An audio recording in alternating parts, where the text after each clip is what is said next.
সিলেট এক আসনে level playing field না থাকার অভিযোগে অনশনে বসেছেন কমিউনিস্ট পার্টির প্রার্থী আনোয়ার হোসেন সুমন। এ বিষয়ে আরও জানতে আমরা সরাসরি যাচ্ছি আমাদের সহকর্মী নাবিল হোসেনের কাছে। নাবিল, কি বলছেন আনোয়ার হোসেন সুমন? বিস্তারিত একটু জানাবেন, কি হলো হঠাৎ করে?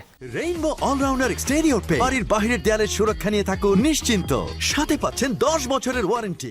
তৌহিদ, দেখুন, সিলেট এক আসনে আমরা বড় দলগুলোর কাছ থেকে তেমন কোনো অভিযোগ বা নির্বাচনী পরিবেশ নিয়ে অসন্তুষ্টির কথা শুনছিলাম না। আমরা দেখেছি যে আসলে একটা নির্বিঘ্নে উৎসবমুখর পরিবেশেই প্রচারণার কাজগুলো চলছিল।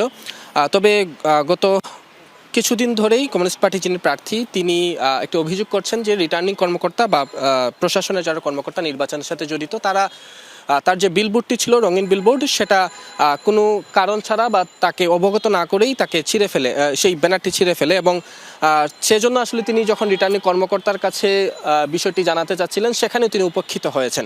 এবং এই যে তার সাথে যে আচরণ, সেই আচরণকে তিনি কোনোভাবেই বলছেন যে রিটার্নিং কর্মকর্তার কাছে তিনি আশা করেনি বা গ্রহণযোগ্য নয়। অর্থাৎ তিনি বলছেন যে এই যে আসন, সেই আসন লেভেল প্লেইং ফিল্ডটা নেই, এবং সেই প্রেক্ষিতেই তিনি আজকে এখানে প্রতীকী অনশনে বসেছেন। তার সাথে আমরা একটু যদি সরাসরি কথা বলার চেষ্টা করি, যে মূলত আপনার ছোট্ট করে বলবেন অভিযোগটা আসলে কি এমনিতে এখন পর্যন্ত?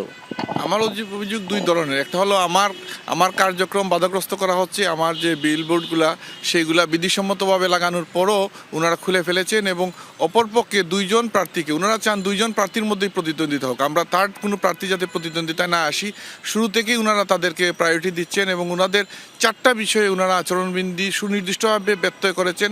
সেটা আমরা বলেছি। ওনাদের বিলবোর্ড আছে 2 থেকে 300, এখানে 20টির বেশি লাগানোর কথা নয়, কিন্তু এটা আইন অমান্য করে লাগাচ্ছেন।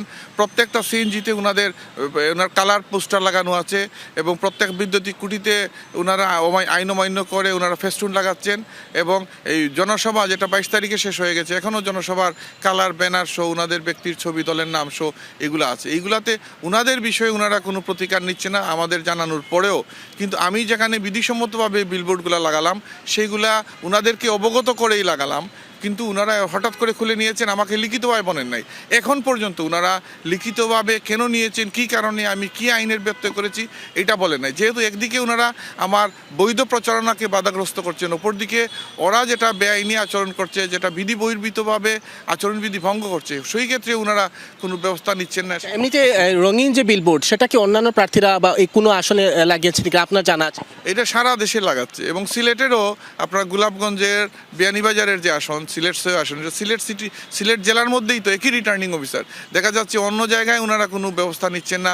আর আমি তো বলেছি, সেটা আমি চ্যালেঞ্জ করতেছি একজন আইনজীবী হিসেবে, যে বিধিমালার 14 নম্বর দফায় বলা আছে 14 কতে যে কোনো ধরনের বিলবোর্ড লাগানো যাবে। এখানে কালার, আমরা যেটি আসলে তার কাছ থেকে অভিযোগ শুনছিলাম যে বিধিসম্মতভাবে তিনি বিলবোর্ড লাগিয়েছিলেন, সেটা কোনো কারণ ছাড়াই আসলে তিনি অভিযোগ করছেন যে নির্বাচনের যারা দায়িত্বরত তারা সেটি খুলে নিয়ে গেছেন। তার প্রতিবাদেই তিনি লেভেল প্লেইং ফিল্ড যাতে বজায় থাকে সেজন্য তিনি তার প্রতীকী অনশন কর্মসূচি পালন করছেন। তৌহিদ। নাবিল, ধন্যবাদ আপনাকে।